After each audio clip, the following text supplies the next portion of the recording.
In the absence of the President, it is my privilege as Vice President to take the chair. Well, I am also a Vice President. Well, that's beside the point.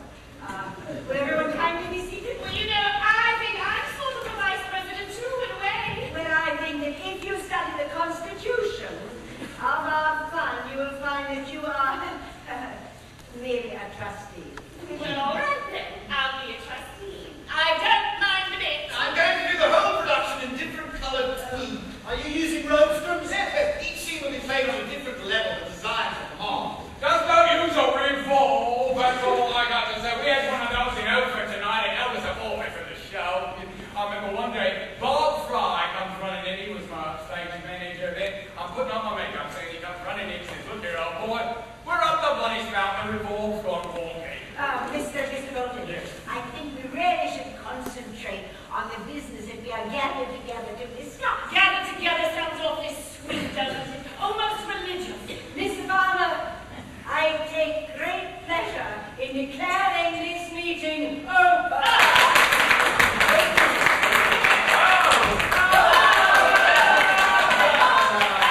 It took over 25 minutes to get from Harper Street to Ashland, and hours to get from there to here.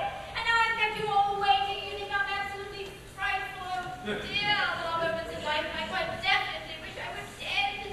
Darling Deborah, Rosie, please forgive me.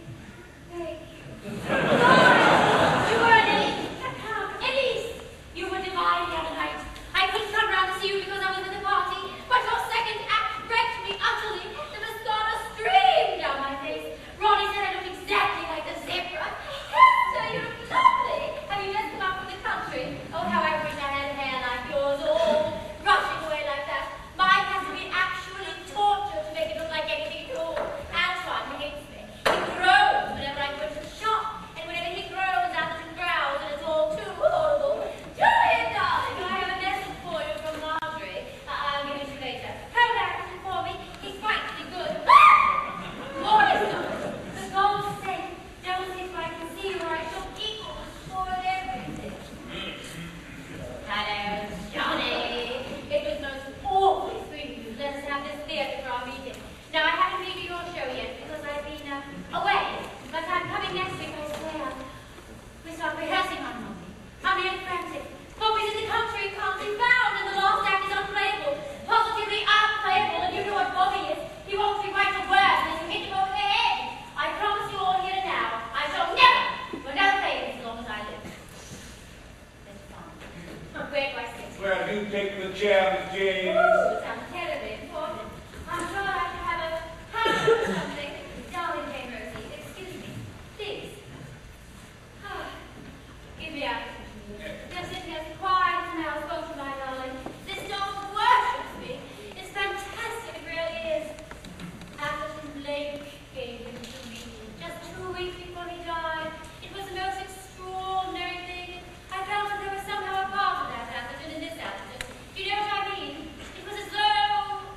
Oh, I don't know. But anyway, from that moment onwards, he's never left me. Same here. We're wasting time. Declare the meeting over. Darling Lady Rosie, I adore you. The meeting's wide open as far as I'm concerned. Mr. Farmer, what should I say? Just say I declare the meeting open. I declare the meeting open.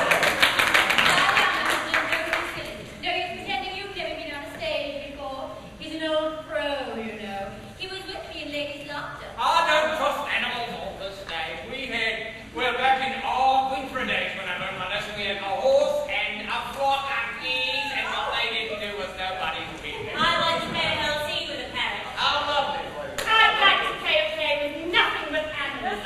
This how heavenly it would be if only you could get them to moo and bark and neigh and do everything on cue. Can't get him to stop, that's all I can say. We must concentrate, I see that now. We really must. Would you begin, please? Certainly. Oh, before you start, I did want to say.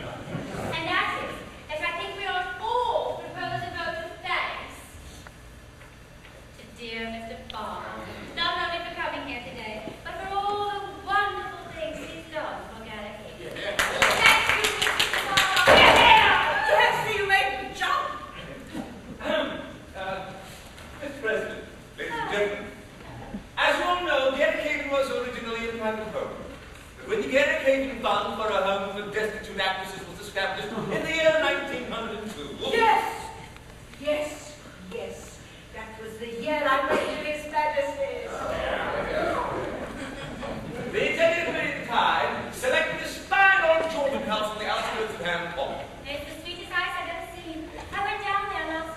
that time, the index numbered 11, exclusive of the personnel, which was comprised of Mrs. Ellsworth, matron, Dear old Fanny, you remember her birth? Drank like a fish. Dr. Harris, resident physician, Mr. and Mrs. Green, housekeeper and general handyman, respectively. Mr. Horace Bell was the honorary secretary at the time, the position that I now have the privilege of holding at the present moment. Here, here. Quiet, darling. I love him. He's got a long, dear face. Yeah, now what happened to old Maurice? He died. No, he was a great pal of my dad's, you know. I remember being taken to see him when I was a kid at the old river now.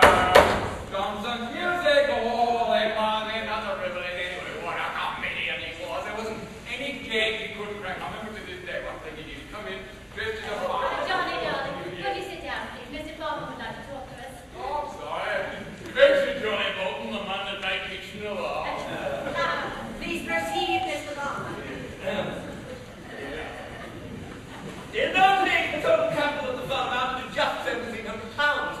In the year 1935, our assets were £58,000, exclusive of certain slightly speculative investments, which I will not trouble you with now. Oh, I think we ought to get everything, don't we? I need hardly tell you that apart from a few outside subscriptions, this splendid financial security has been achieved entirely by the efforts of the theatrical profession and the annual Carrick Fun Fair. It's very gratifying, isn't it? I ran around house last year and I haven't had such fun in my entire life. Parents let me down dreadfully over my tea-tent, Mr. Palmer.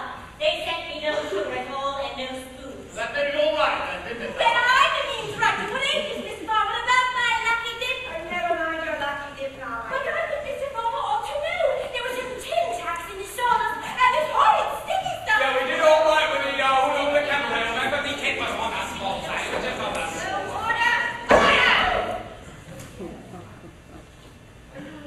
Now I've broken the glass. 7 years bad luck. Next year, Mr. Farmer, I should be much obliged if you would put the children's opera at the other end of the grounds, and this Miss Barry can barely hear ourselves speak. It's still trying to have to do the balcony scene with some beastly child banging a drum 5 yards away. They didn't have to do the balcony scene. And anyhow, dear Elizabeth's voice is louder than any drum. Oh, fire across the bar! So you know, it wasn't exactly Jack. It wasn't exactly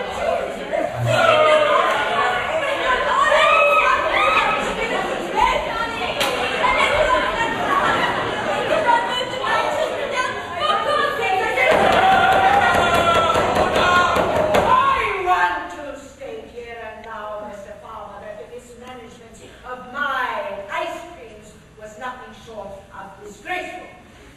Perfectly all right to buy them in blocks, but they don't stay in blocks unless there is an ice box to put them in. I thought that would be obvious to anyone of the meanest intelligence. It is an absolute insult to the public to charge them 2 and 6 for a cardboard saucer of lukewarm salt. With lots in it! You may continue, Mr. Yes, well now, we come to the purpose of the meeting.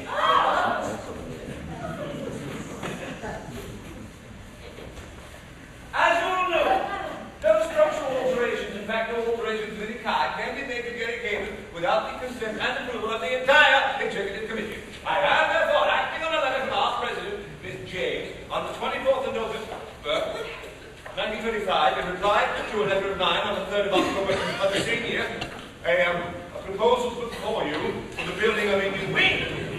I have with me the various builders and plumbers' estimates, which, with your consent, I will now read. Allison! You smell awful! What have you been doing, you naughty bad dog? It was for ours, no, that it's you! Billy, you should not have brought him here. Would somebody please take him out or something? I don't think I can bear this another minute. You're a filthy old pig!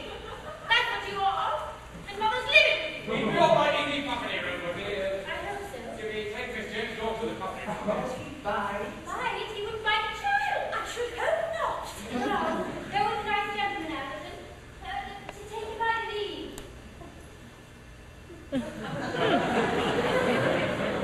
my heart whenever I look at him. Those great mournful eyes. I swear he's the only real friend I have in the whole world. He's sensitive to my every mood. When I'm sad, he puts his paw on my knee. When I'm glad, he romps with me. No circumstances I should be permanently sad. Oh, it's all very fine you laugh, William, but that dog is definitely a part of my life. I still maintain it was a mistake to bring in there broken with Jimmi. Darling Deborah, he's my dog. And I am the president. Continue, Mr. Copeland. Before we deal with the estimate, I feel it my duty to read you a round-robin letter signed by the inmates here at Copeland, with the exception of old Mrs. Baker. I wonder what her stage name was. Joy Copeland, I believe. Oh, heavens. I remember being taken to see her when I was a tiny little child. Yes, well, never mind that now, Chihuahua. She has, I believe, a reputation for being a rather rebellious spirit in the home and refused to sign unless all of her own personal complaints were added to the document. Well, the gratitude is really quite horrifying. Yes, at all events, here is the letter. I read it without prejudice. That's absolutely sweet of you and quite typical.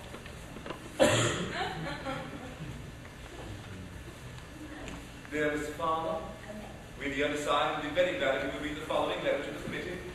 We are very overcrowded and dedicated, and although we are very happy and contented here on the whole, we, the undersigned, feel that another bathroom and another indoor lavatory,